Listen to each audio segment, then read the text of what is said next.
So this will be the last one for the year, but wanted to do one more of these English Club sessions and hopefully help you all practice.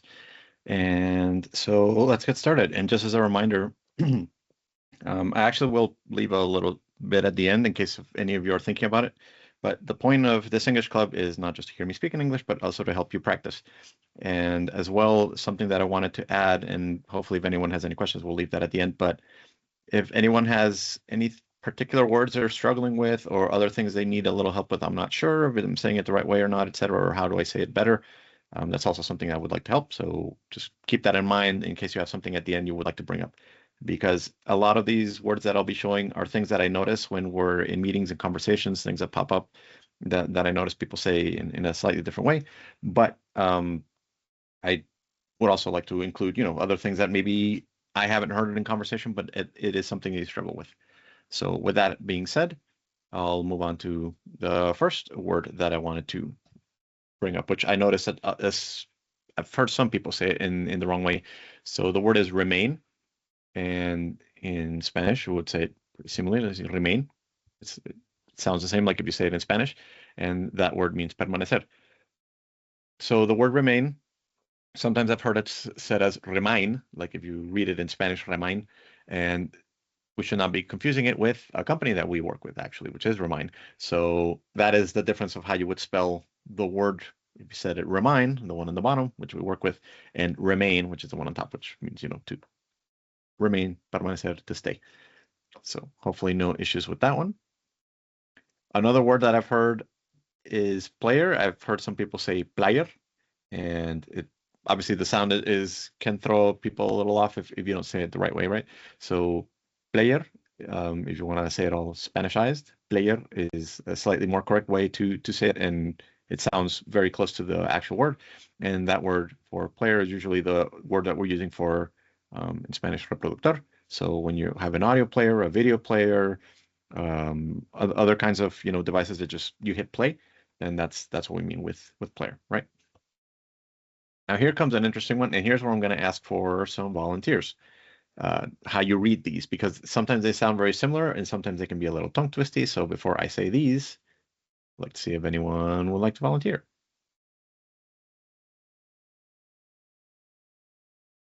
And if not, I'll call someone.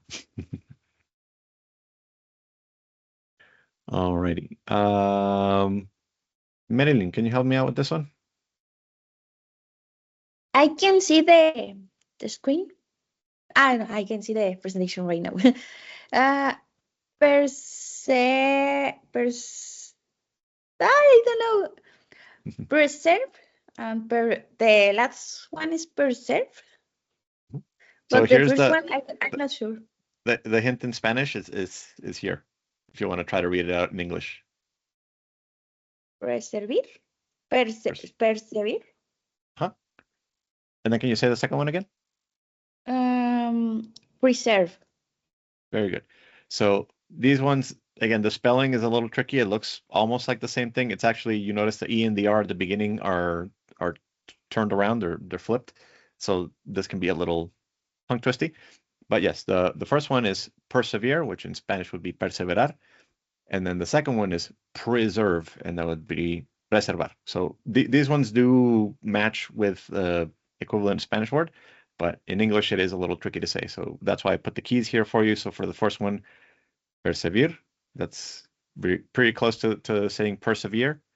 And the second one for preserve would be preserve. And it sounds a lot closer to, the English way of saying it. So persevere and preserve. So for the next one, just for these two. Can I get another volunteer? Me. All right, Adela.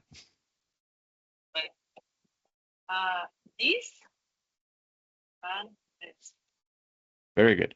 And this is where it gets a little tricky because of the E sound, which we're not used to in Spanish a lot. So you have these and this. So these would be estos, and this would be este. And the way to say it Spanishized, if you're having trouble with that one, would be these with an E sound, and I just put it as elongated because if you exaggerate the sound, then it's a lot clearer. So if you say these, then it's pretty close to these. And then if you say este, it's actually closer to say this this in Spanish is closer to the English way of saying this. So if you say this, then that gets you to the sound of this.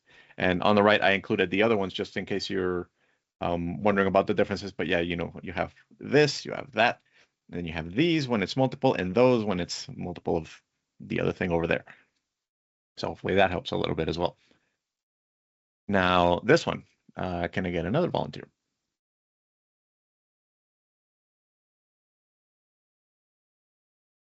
And I'll call on Alejandro.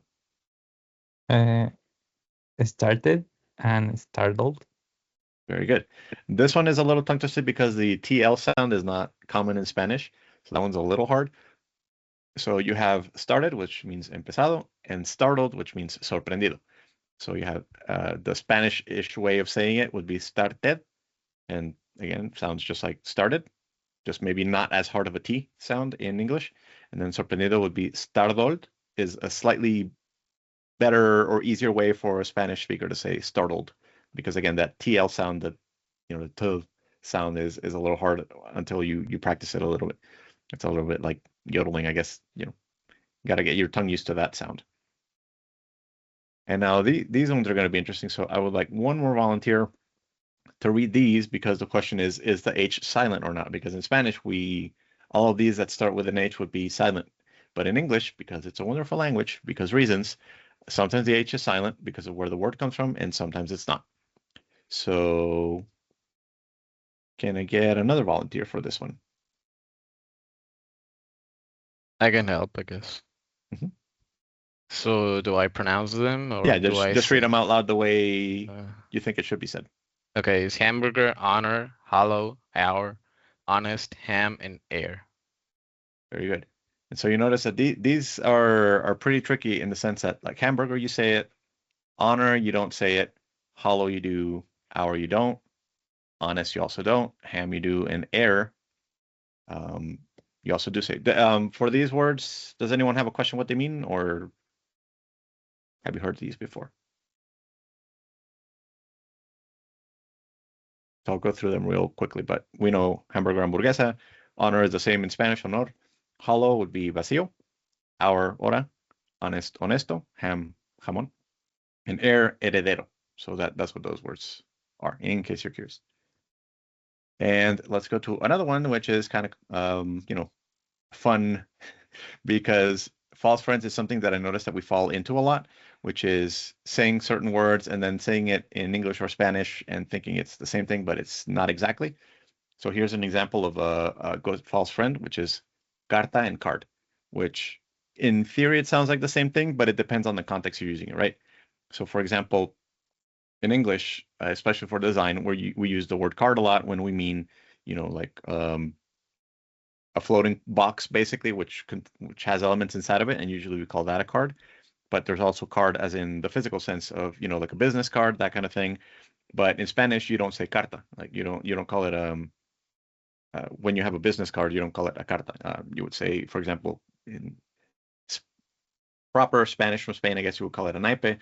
But if you have like a playing card, for example, it's not carta. Carta is more like a letter in English, which you write to someone, dear blah blah blah, or that kind of thing.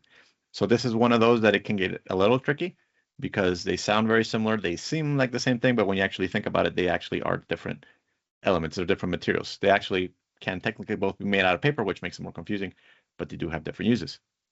Any questions on this one? Clarification. Right. So then this one, I call it sometimes false friends, because depending on the context, it may or may not be correct.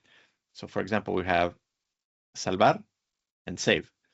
And usually the way that we're using save, especially at our company, right, we're using save in the tech sense of storing data. So you save a file, or you save your progress, or you save, something to come back to it later. And in that sense, we're talking about storing data. So when we're saying salvar in Spanish, we're usually salvar, means librar de riesgo, peligro, poner en seguro. So that kind of save, as in salvation, that kind of sense, then save and salvar, you can see, are not equivalent. There is a sense in which save, as in like, oh, he saved me, me salvó, that does mean the same thing, which is why I say this is sometimes a false friend, and it can get a little tricky. But in the context of tech stuff, this is one that you should be aware of, that, salvar does not mean the same thing. Usually we want to say guardar in Spanish when we mean save, as in, store the data. So that's another one that hopefully you can clarify a little bit, especially if you're going, this one usually happens from English to Spanish just because we're so used to seeing the word save. Another sometimes false friend is called exponer and expose. So the English one is the one that I mean of expose to make known, to exhibit, but we don't mean expose as in present. You don't say, I'm going to give you this, I'm going to expose my English club talk. You usually talk about present. I'm going to present my talk. So while in Spanish, you can use the word exponer for a presentation, right? So that is something that also keep in mind because it sounds very similar. There is like the word save, there is a context in which exponer and expose can be the same word. But usually in the techie context of what we're using it when you're, presenting something, then you don't want to confuse exponer and expose.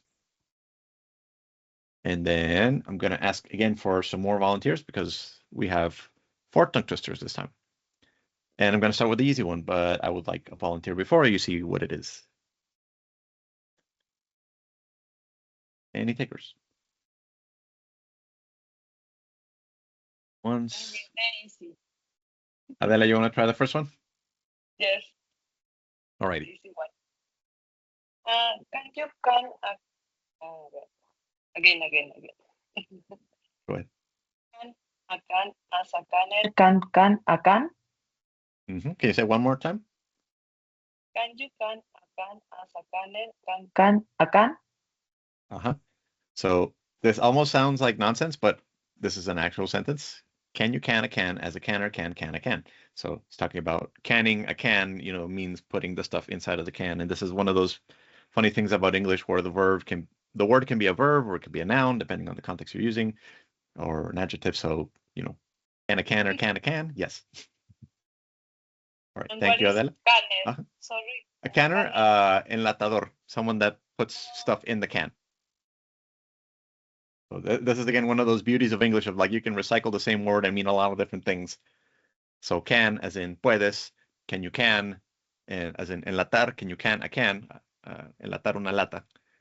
As a canner, un enlatador, can a can. So does that make sense? Yeah, like Okay. Pablito. No, Pablito clavo un clavito. Yes. But in this case, it's also a tongue twister, but it's also a little brain twister sometimes because it's like, do all these words make sense? Because you know how that all had that experience, I'm sure, of like you repeat a word and it stops to make sense. And here you're using the word a lot, but they all make sense. It just sounds weird when you think about it. All right. Number 2. Any volunteers for that one?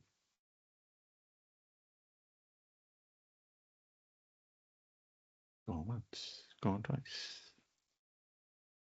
Marilyn, would you like to say the second one? Okay. Yes. All right. Yeah. I saw Susie sitting in a shoe shine shop. Where she shine, she sit, and where she sit, she shines. Can you say it one more time? I noticed you ate some of the S's at the end, but pretty good. Can you say it one more time? Okay. I saw Susie sitting in a shoe shine shop. Where she shines, she sit, and where she sits, she shines. Very good. And you avoided something which I was like, I hope nobody says sits with the SH sound. So very good. Keeping it clean. Good job, Marilyn. Hopefully this one makes sense, right? Shoe shine, they're the boleros, the people that, shine shoes. So this one's just a lot of S and SH sounds being mixed together. Can I get a volunteer for number 3?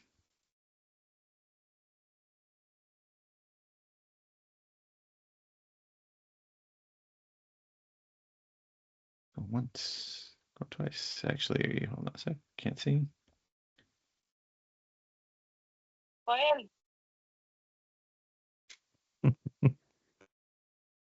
There's 4, so number 4 is the worst. I'll go for 3. It's number 3. All right. No.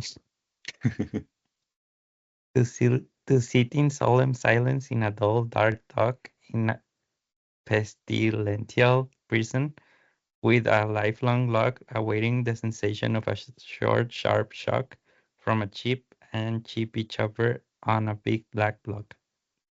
Very nice. Can you say it one time slightly faster, maybe? Yeah. To sit in solemn silence in a dull, dark dock in a pestilential prison with a lifelong lock awaiting the sensation of a short, sharp shock from a cheap and chippy chopper on a big black block. Very nice. So you notice this one, in this case, it was using a lot of like similar, consonant sounds in little blocks. So that's the one that makes this one a little more tricky.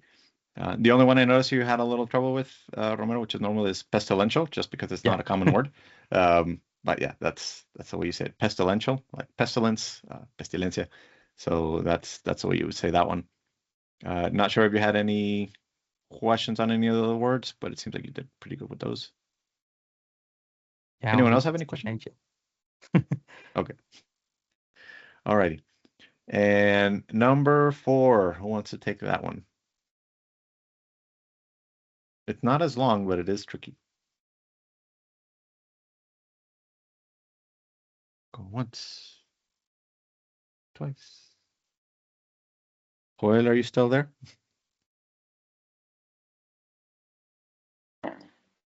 Yeah. All right. You try this one. A skunk sat on a stump, and the stump stunk, but the stump thunk, the skunk stunk. Nice. You say it one more time. A skunk sat on a stump, and the stump stunk, but the stump thunk, and the skunk stunk. Does this one make That was sense? tricky. Yes. So the only one that might be a little tricky is the word thunk. It's past tense for thinking. So like saying thought, but in a different sense. So it's saying the skunk sat on a stump. In fact, the stump stunk. Yeah. Let me actually try to say it. A skunk sat on a stump and thunk, the stump stunk. But the stump thunk, the skunk stunk. Hopefully that makes sense. The skunk thought the stump was stinky, but the stump actually says the skunk is the stinky one. Alrighty, so that's enough for tongue twisters. And so before I end it though, I did want to ask you guys if you had, like I said at the beginning, if there's any words that you have concerns with, issues, anything a little tricky, anything that you'd be like, I need help saying X or Y word because it can be a little.